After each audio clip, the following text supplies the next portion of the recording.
With so many options, why choose Arizona State University? For me, the only online option was ASU because of the quality. Their faculty was really involved with their students and care about your personal journey. The dedication to my personal development from my professors, that's been extremely valuable to me. Earn your degree from the nation's most innovative university. Online. That's a degree better. Explore more than 350 plus undergraduate, graduate, and certificate programs at asuonline.asu.edu. All right, so today we're doing a deep dive on Gene Hackman. Sounds good. And it seems like our listeners are really interested in kind of like the whole picture. Okay. You know, we've got a ton of movie titles, a bunch of internet searches, even some stuff about where he lives, and then some more recent stuff, too, that seems like it might be kind of, I don't know, maybe a little controversial. Interesting. So let's just dive in. Yeah, let's get into it. I guess the place to start is with his career. Absolutely. I mean, we're talking about someone who was in some of the most famous movies of all time. Mm-hmm. The French Connection, Unforgiven Hoosiers, The Royal Tenenbaums, even Superman. Wow. Yeah, that's quite a range. Right. And the listeners sent us this huge list of movies. It's impressive. Like a ton. It really shows how much he's done over the years. Yeah, for sure. And not just the quantity, but the different types of roles he's played. Yeah. I mean, you've got the tough cops, but also flawed heroes, and even some comedic parts. Yeah, he was really good in The Royal Tenenbaums. Oh, yeah, absolutely. So not just like a big action star, he could do it all. Exactly. He wasn't afraid to try different things and really get into a character. You know what always struck me about him was that intensity. Yeah. Like even when he wasn't saying anything, Mm-hmm. you could tell there was a lot going on under the surface. Definitely. I think that's part of what made his performances so captivating. Yeah, totally. And do you think that's something that carried over into his personal life too? Well, from what we know, he seems to live a pretty private life. Yeah. You know, he lives in Santa Fe, New Mexico with his wife, Betsy Arakawa.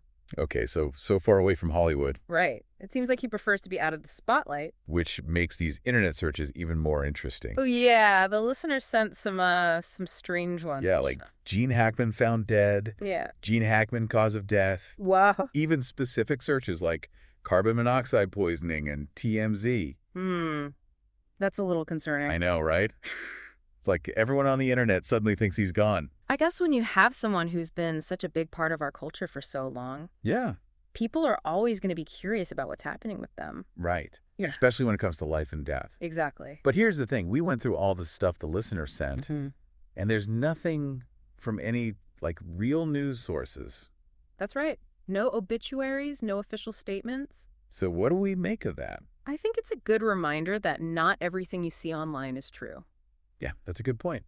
The internet can be great for finding information, but it's also really easy to spread rumors. Especially about celebrities. Oh, definitely. They're always the target of gossip and speculation. So how do we figure out what's real and what's not? I think it comes down to being a careful reader. You know, Okay. checking your sources, looking for evidence. So, like, if it's not on a big news site. Or a government website or somewhere that's known for being reliable. Right. It's probably best to take it with a grain of salt. That's good advice for anyone, really. Yeah.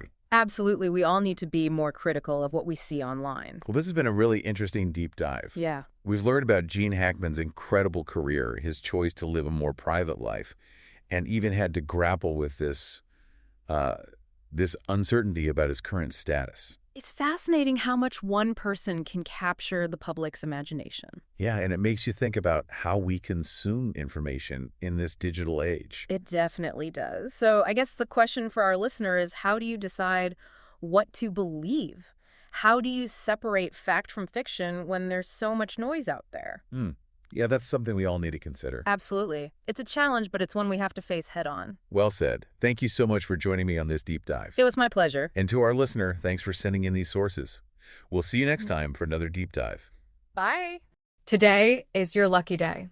Today is the day that our $3 website works for you, paying you directly to your PayPal daily. Imagine $3 ongoing continuous payments to your PayPal account. Imagine falling asleep and waking up to $300 in your PayPal account. How would this make you feel? How could this help you? What bills could you pay? What kind of fun could you have? What does that retirement look like now?